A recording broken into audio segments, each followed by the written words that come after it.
Mto Nairobi, mto ambao zamani ulikuwa chanzo cha maisha na uzuri wa jiji la Nairobi, lakini kwa sasa umegeuka kwa mfereji wa maji taka, taka ngumu na kemikali kutoka kwa viwanda na makazi ya watu. Mto huu umekatiza mitaa mbalimbali ya jiji la Nairobi kama vile Mathare, Industrial Area na Karen, lakini hali yake ya sasa ni ya kusikitisha, hali ya kutisha kwa wapita njia, hali ya kutisha kwa wakazi wa maeneo ya kando kando. Uchafuzi wa mto huu unatokana na sababu mbalimbali, hasa kutoka kwa viwanda vilivyo karibu na mto ambavyo humwaga maji taka yasiyotibiwa moja kwa moja ndani ya maji.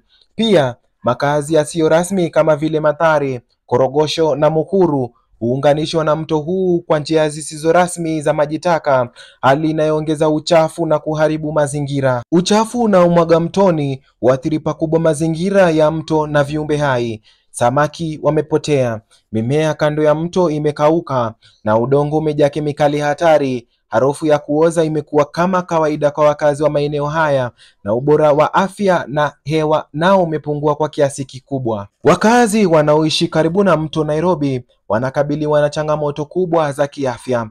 Visa vya kipindupindu, upele wa ngozi, kuharisha na watoto na matatizo ya kupumua vimeripotiwa mara kwa mara. Watoto wanaocheza karibu na mto hujikuta wakigusana na maji chafu, hali inayowafanya hatari zaidi.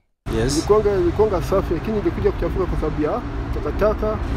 Serikali ya kitaifa na ya kaunti ya Nairobi zimeanzisha mipango mbalimbali ya kuusafisha mto kupitia tume maalum ya Nairobi River Commission.